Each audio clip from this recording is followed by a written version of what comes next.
สุดยอดฮงจุ้ยหลีถ่อมตั้งในคาฮงจุ้ยในมีการมีขันกึ่งอาบตั้งการเลียบเฮียนเอาไว้ตอนตาก้นกูก็กูเฮินกูกัมบันีกูฮองลูลิกกูนาการไปมากมีค่ะเส้นตังจูสะเทลงมือลงเลียนป้ออมูเตซุ่มตื้อตั้งติลีนักจัดปานฮงจุ้ยเป็นรองเสิงซิมของผู้มากมีจันสูงกวนเอาเตเฮ็ดสังออกมาไรนั่นโลปึงอิง4เมียว1จัตตาก้น2จัตตาฟ้า3จัตตาลิ้นและ4วันยามหลีแก้มสะเทเปียดนาเมืองตั้งลัดจูลองออกมัน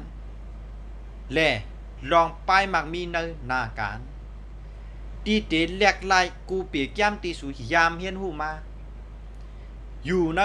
เงาตรงจุมหงจุยในค่ะอ๋อตอนต่างเงาตรงหัวในย้อนคือยังไว้กันได้ก่อนค่ะทมยากันทางบักในเงาตรงหัวนะ